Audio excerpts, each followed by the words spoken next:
성탄절이기 때문에 오늘 우리 누가복음 1장을 보시겠습니다. 누가복음 1장 본문이 조금 다른 때보다 길게 제가 선택을 했습니다.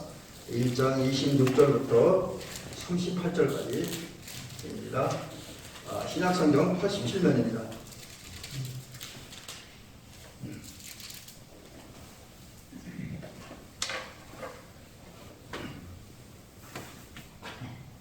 누가복음 1장 26절부터 38절 봉독합니다. 여섯째 달에 천사 가브리엘이 하나님의 보내심을 받아 갈릴리 나사렛이란 동네에 가서 다윗의 자손 요셉이라 하는 사람과 약혼한 처녀에게 이르니 그 처녀의 이름은 마리아라. 그에게 들어가 이르되 은혜를 받은 자여 평안할지어다. 주께서 너와 함께 하시로다 하니 처녀가 그 말을 듣고 놀라 이런 인사가 어찌함인가 생각하며 천사가 이르되 마리아여 무서워하지 말라. 내가 하나님께 은혜를 입었느니라. 보라 내가 잉태하여 아들을 낳으리니 그 이름을 예수라 하라. 그가 큰 자가 되고 지극히 높으신 이의 아들이라 일컬어질 것이요 주 하나님께서 그 조상 다윗의 왕위를 그에게 주시리니 왕은 영원히 야곱의 집을 왕으로 다스리실 것이며 그 나라가 무궁하리라. 마리아가 천사에게 말하되 나는 남자를 알지 못하니 어찌 일이 있으리까. 천사가 대답하여 이르되 성령이 내게 임하시고 지극히 높으신 이의 능력이 너를 덮으시리니 이름으로 나실 바 거룩한 이는 하나님의 아들이라 일컬어지니라. 보라 내 친족 엘리사벳도 늙어서 아들을 배웠느니라. 원래 임신하지 못한다고 알려진 이가 이미 6달이 되었나니 대저 하나님의 모든 말씀은 능하지 못하심이 없느니라. 마리아가 이르되 주의 여종이 오니 말씀대로 내게 이루어지이다 하며 천사가 떠나가니라. 아멘. 오늘 이제 말씀 주보에 기록된 대로 예수님 탄생의 통로가 된 사람 이런 제목으로 말씀드립니다. 그래서 오늘 우리는 예수님 탄생의 통로는 될 수 없죠. 이미 예수님 오셨으니까.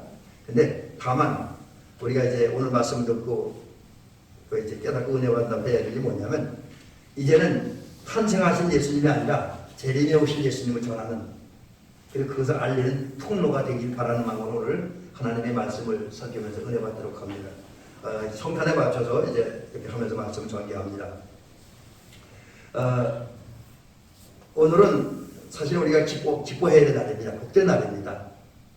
오늘 내일 또 아울러 이제 역사가 새롭게 시작된 날이기도 합니다. 왜 역사가 새롭게 시작되었다고 하느냐면 이제 우리가 역사를 구분할 때 이제 연대가 지금은 우리가 AD라고 그러죠, 영어로. 근데 AD가 되기 이전에 그때를 이제 BC라고 합니다. 그 BC는 예수 그리스도가 오시기 전이다. 그래서 이제 BC라고 그러고요. AD는 예수님 오신 후라 그래서 이제 이렇게 AD를 나누는데 사실 정확한 거는 예수님이 태어나는 거는 AD 1년에 태어난 건 아니다라고 성서학자들은 얘기를 해요.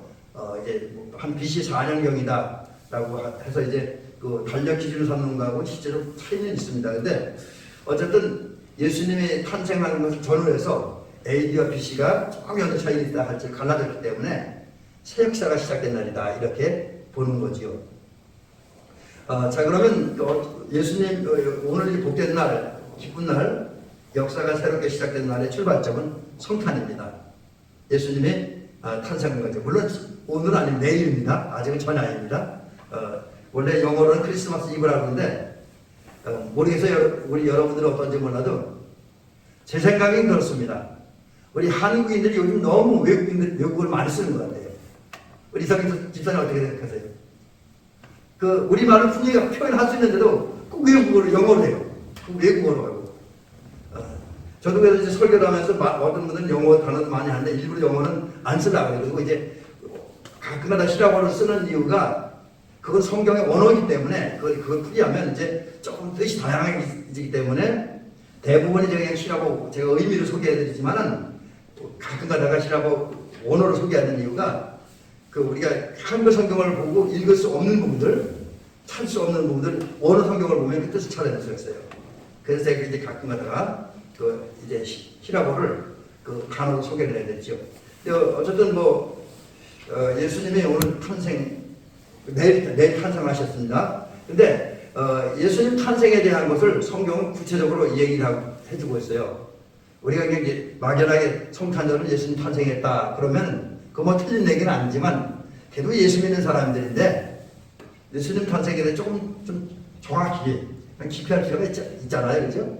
그래서 제가 성경적 분석을 해보니까 예수님이 탄생한 장소 또 때 이것에 대한 이야기를 성경은 증언하고 있습니다. 그게 뭐냐면 마태복음 2장 1절에 보니까 이런 말씀이 있습니다. 헤롯 왕 때에 예수께서 유대 베들레헴에서 나시네. 여기 마태복음 2장 1절입니다. 헤롯 왕 때에 예수께서 유대 땅 베들레헴에 나시네. 여기에 두 가지 중요한 의미가 있죠.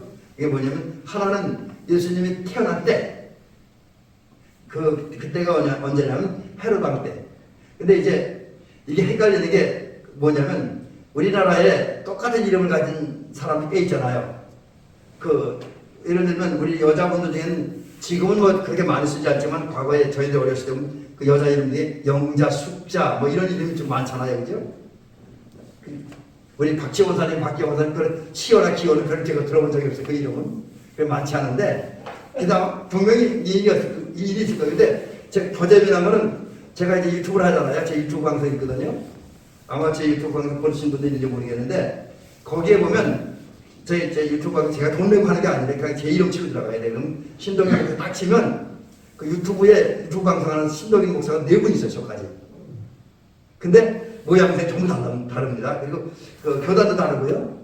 그래서 이제 4사람이 있는 거 제가 확인합니다. 근데 이와 같이 그 예수님이 탄생할 그 시기에 물론 뒷 이름은 다르지만 헤롯이라고 하는 이름을 가진 사람이 4사람이나 등장합니다. 그분들을 보면 제가 이제 그 이름은 다 소개해놨지 않았는데 뭐 헤롯 아킬라도 있고 헤롯 안티바도 있고 또 오늘 본문에 등장한 헤롯 대왕도 있고 뭐 이렇게 한 4명 정도의 헤롯이 있습니다. 근데 예수님이 탄생할 때 유대 땅을 다스렸던 헤롯은 헤롯 대왕입니다. 헤롯 왕. 그분은 한 30-40년 정도 이제 유다를 다스렸고 끝은 죽지를 못했어요. 끝에는 이제 비참하게 죽음을 당합니다. 근데 이런 헤롯이 유대를 다스릴 때 예수님이 오셨습니다.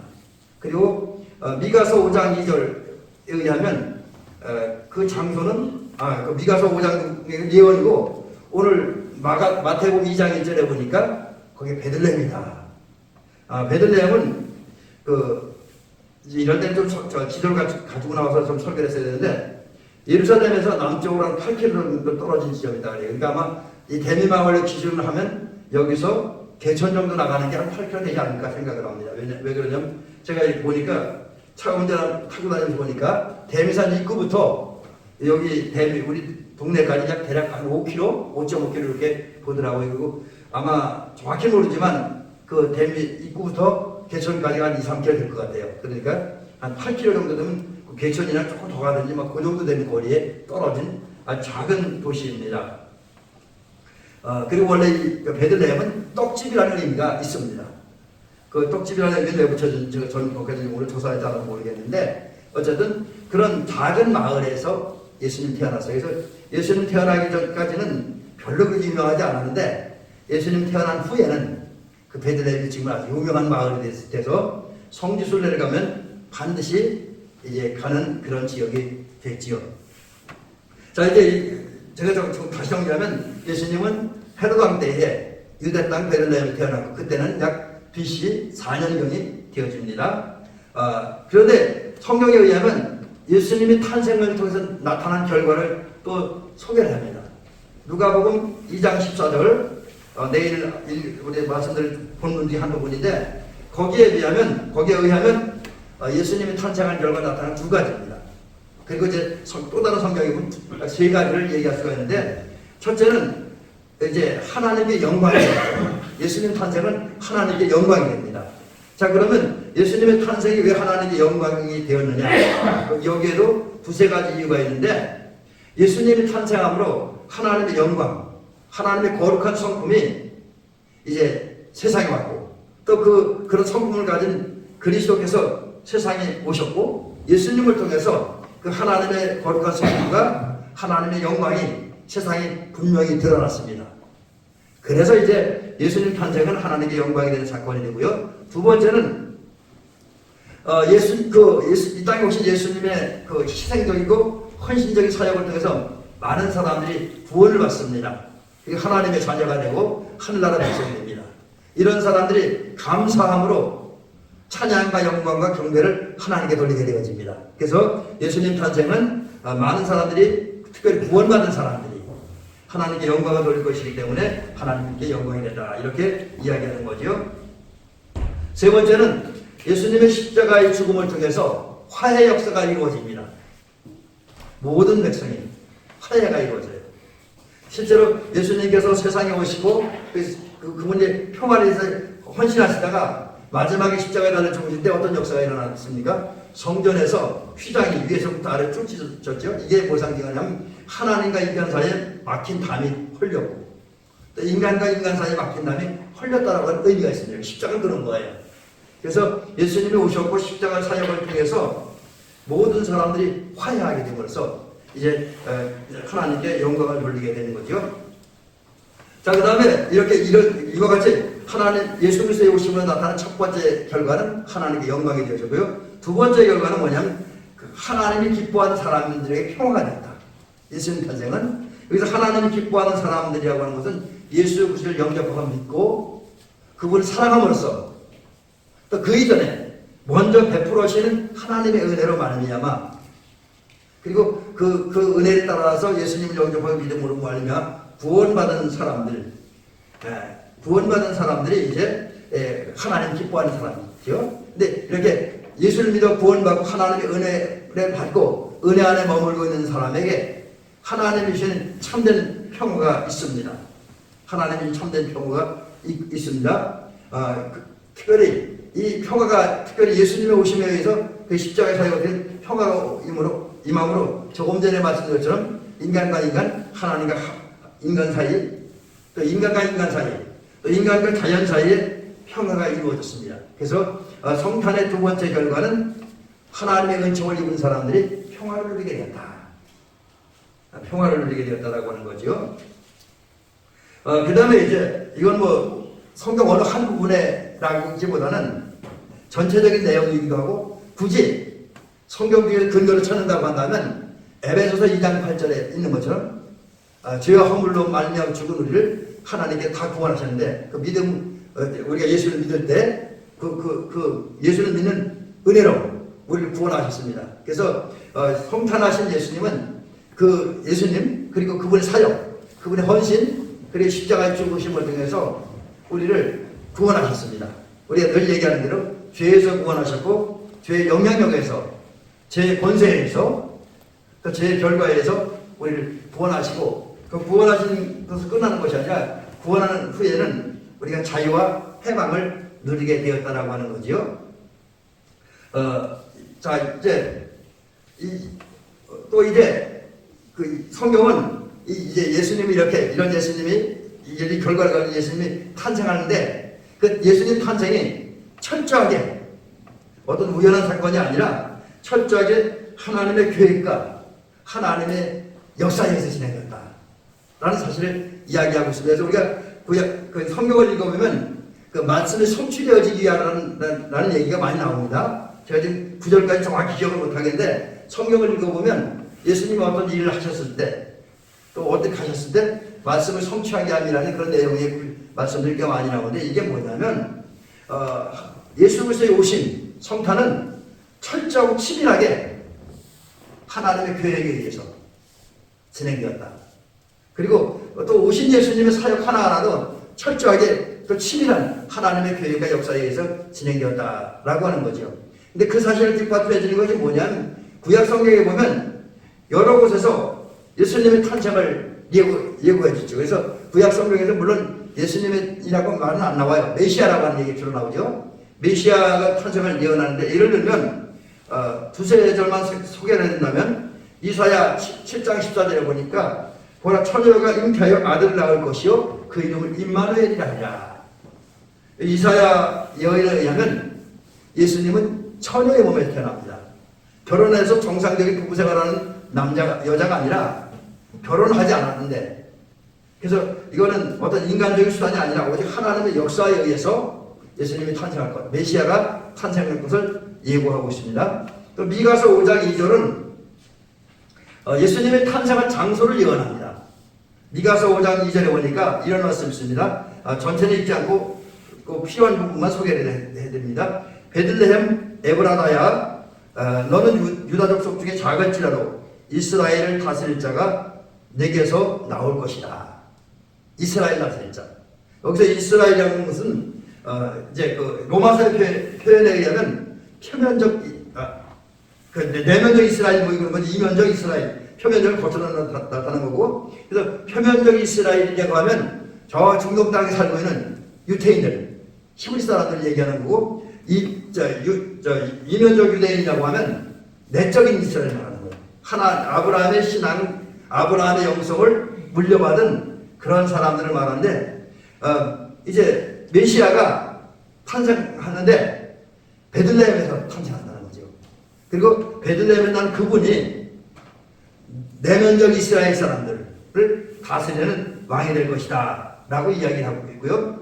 또 이사야 11장에 보면, 제가 성경을 좀 이렇게 순서를 바꿨는데, 이제 이사야 선지자가 또 이제 메시아 탄생을 예고했는데, 거기 1절에 보면 이런 말씀이 있습니다. 1절, 2절에 이새의 줄기에서 한 싹이 나며 그 뿌리에서 한 가지가 나서 결실할 것이요 그 외 여호와 영 곧 지혜와 청명의 영이요 모략과 재능의 영이요 지식과 여호와를 경외하는 영이 강림하시리니. 여기서 보면 지금 이사야 11장 1절부터 2절에서는 뭘 얘기했냐면 메시아가 탄생한 가문에 대한 얘기. 근데 메시아는 다윗의 혈통, 다윗 가문에서 태어난다. 왜냐하면 이스라엘 사람들에게 저거 다윗 가문 하면 하나님의 나라를 대표하는 그런 사람으로 상징되었기 때문에 이제 그렇게 얘기하는 거죠. 그래서 그 전에 이것 때문에 한번 다른 그 성경을 연구하는 그 모임에 갔던 그 강사가 말을 잘못한 적 한 번 있었고 큰 논쟁이 벌어진 적이 있었는데, 하여튼 이스라엘 사람들은 다윗 왕을 그 하나님 나라와 같은 선상에서 이해를 하는 그런 부분이 있습니다. 물론 바람직한 부분은 아니지만요. 그래서 여기 보면 영원한 하나님의 주권을 상징하는 하나님 나라를 다스리는 다윗 가문의 예수님이 탄생한다. 그렇게 얘기를 하고 있고요. 또 탄생한 예수님, 그 메시아, 그 예수님에게는 하나님의 영이 임한다.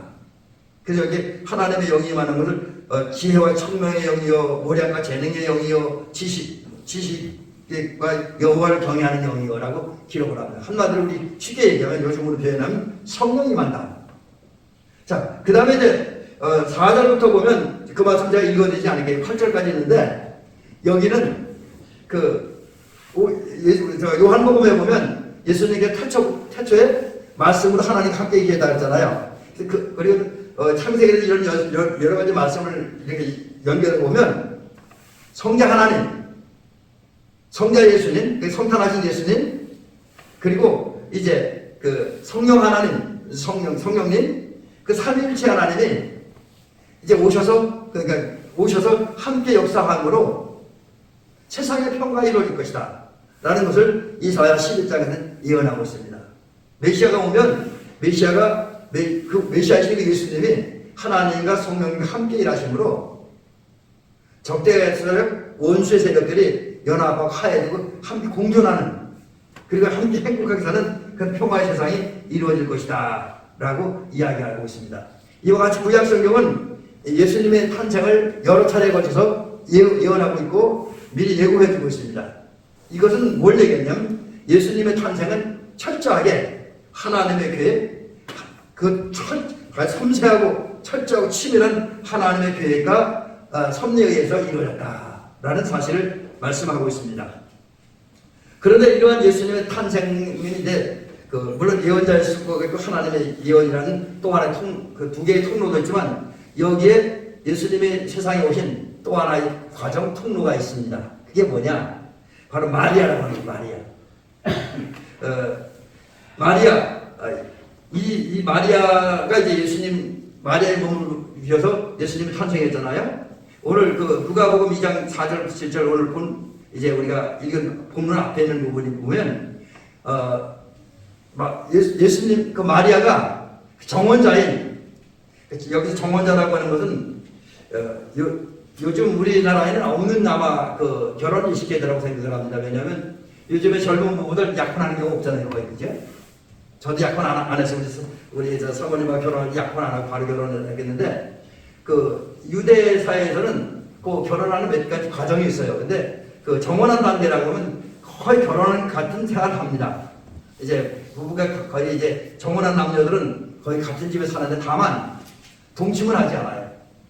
이제 이게 이제 요즘 우리나라 부부들을 작은 많은 차이죠. 근데 하여튼 어쨌든 요새 그 마리아가 요새가 정원한 후에 이제 나사렛으로 가지고 베들레헴을 가지고 나사렛에서 베들레헴으로 갑니다. 왜냐하면 그 당시에 가이사 아우구스가 호적을 하고 요즘은 주민등 정리하라고 명령을 했고 그것 때문에 이제 올라갑니다.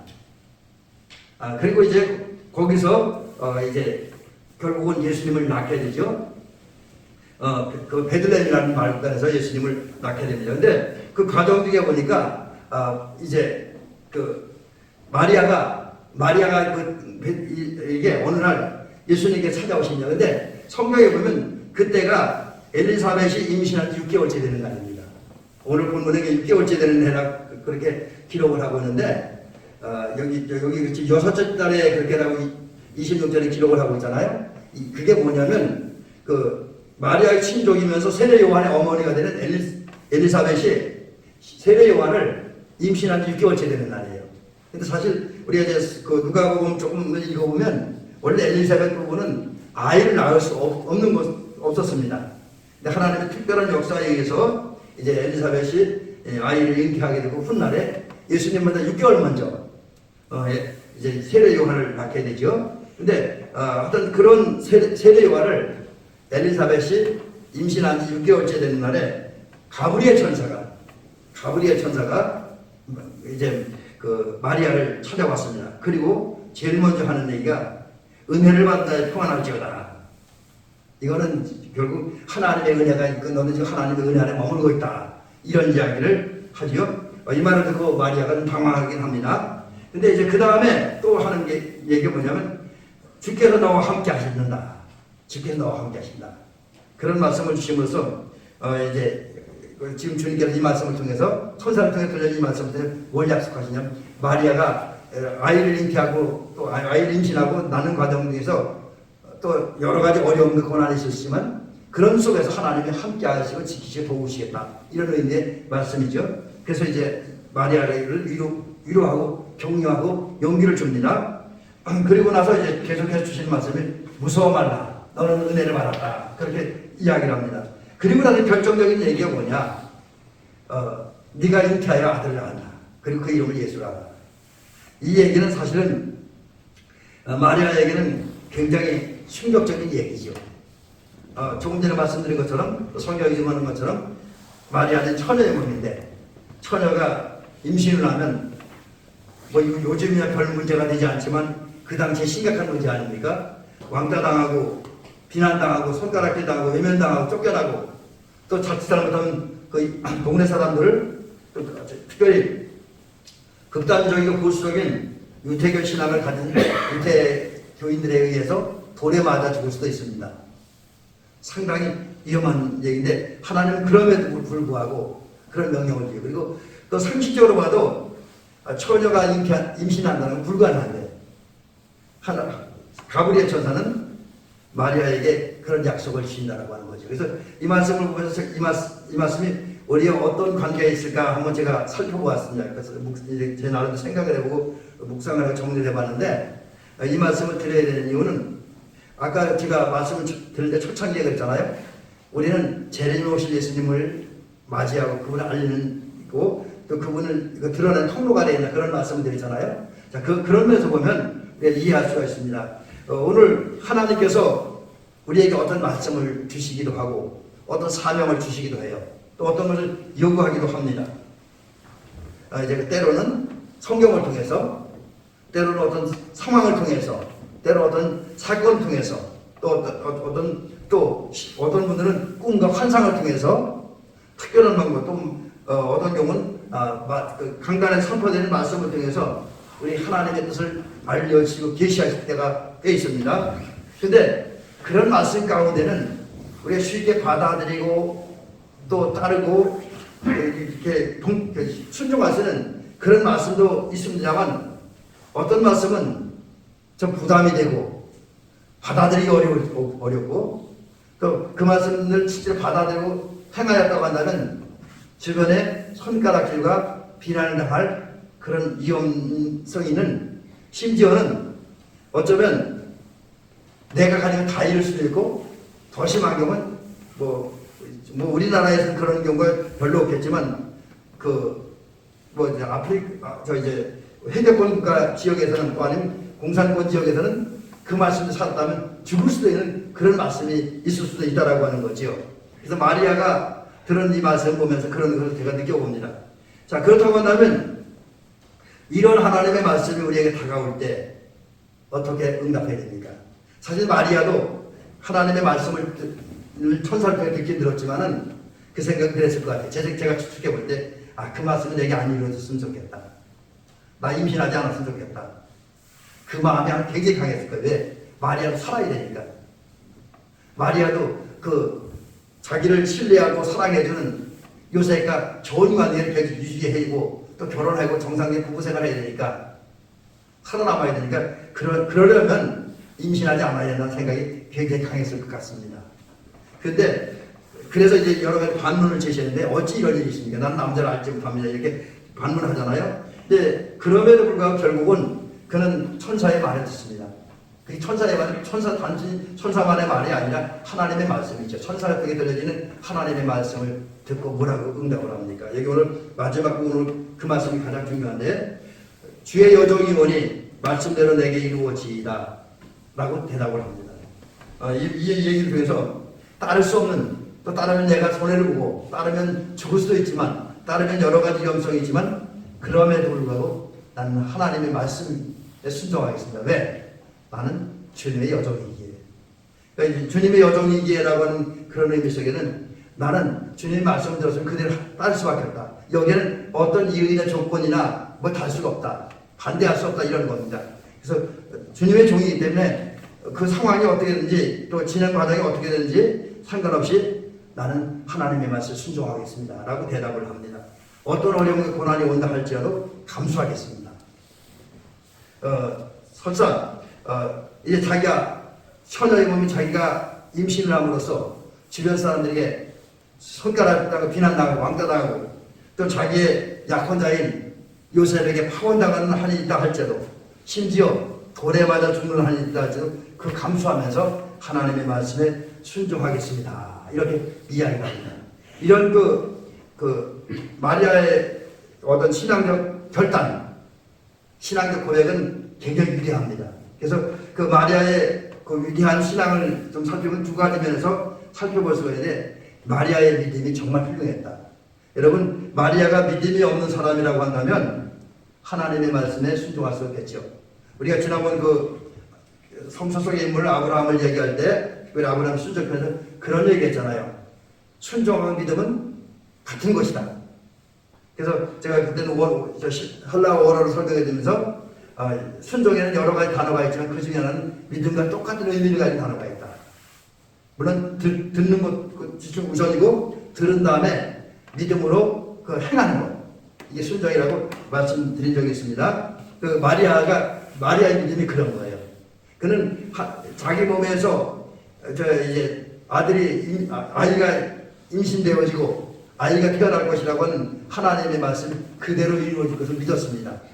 뿐만 아니라 하나님은 자기가 상상한 것, 또 그 누구도 상상한 것 이상의 놀라운 역사를 일으키신다라고 하는 사실을 마리아는 그대로 믿었습니다.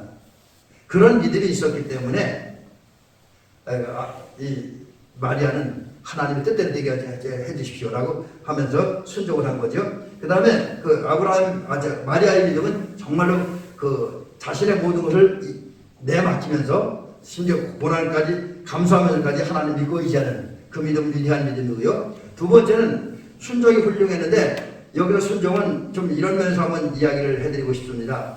오늘 마리아가 대답하기를 주의 여정원이 말씀대로 이루어지이다. 이렇게 이야기합니다. 그것도 누구에게? 자기에게. 근데 여기는 나는 하나님이 주신 말씀을 내가 무조건 받아들이겠다는 거예요. 일단 기본적으로 하나님의 말씀을 받아들이겠다. 그리고 그 다음에 여기 믿음과 연결도 또 되어진 차원인데 믿음으로 하나님께서 나를 통해서 메시아이신 예수님을 보내시기에 내 몸을 사용할 때 나는 거기에 내 몸을 맡겨드리겠습니다. 내 몸을 맡겨드리겠습니다. 그래서 내 몸을 맡겨드림으로 성령을 통해서 하나님이 예수님을 내 몸에 임재시키는 도구로, 통로로 사용할 때 거기에 맡겨드리겠습니다. 그리고 맡긴 다음에 그 다음에 하나님의 역사하는데 그대 따르겠습니다. 이런 의미를 가지고 있습니다. 그러니까 이제 마리아의 순종을 보니까 그냥 이렇게 일상적인 완전히 하나님께 쓰시도록 자기를 내어드리고 맡기는 그런 믿음의 순종을 하고 있습니다. 그 결과 하나님은 그런 마리아를 기뻐하시고 이런 믿음과 마리아의 믿음을 기뻐하시고 마리아를 통해서 예수님을 마리아의 몸에 잉태케 하시고 그 다음에 이제 하나님 정하실 때에 베들레헴에서 탄생하게 하셨습니다. 그런 면에서 보면 마리아는 위대한 예수님의 탄생의 통로가 되었다 라는 사실을 우리 오늘 누가복음 1장에서 깨닫게 되어집니다. 이제 결론에 말씀드립니다. 마지막으로 여러분 제가 처음에 소대에서 말씀드린 것처럼 예수님은 이미 탄생하셨기 때문에 우리는 예수님의 탄생의 도구로는 사용될 수 없습니다. 이미 그건 끝난 일이니까. 근데 이제 우리에게 할 일이 있다고 한다면 우리는 오늘 예수님의 은혜와 사랑이 예수님의 구원이 세상으로 흘러들어가게 통로가 되어야 됩니다. 또 예수님의 재림의 역사가 알려지게 하는 통로가 되게 하고 또 사람들이 다시 오실 예수님을 맞이하도록 준비하는 통로로 사용되어져야 됩니다. 그러기 위해서 우리는 마리아와 같은 그런 믿음, 하나님의 말씀은 그대로 이루어진다. 그리고 하나님은 말씀을 통해서 역사하는데 내가 상상한 것 이상으로 더 크고 놀라운 역사를 일으키신다는 이 믿음을 가지고 하나님께 나를 사용하려고 할 때 또 하나님께 나에게 명령 오실 때 그 말씀을 받아들이고 또 하나님 역사하도록 나의 모든 걸 하나님께 맡겨드리는 그런 순종을 함으로 우리도 역시 하나님이 우리를 통해 제2의 성탄 다시 오시면 다시 말씀드리면 다시 오실 주님을 알리게 하고 그 주님을 맞이하게 하고 또 그 주님이 오셔서 역사하시는 길을 열어드리는 통로가 되시기를 주의 이름으로 축원합니다.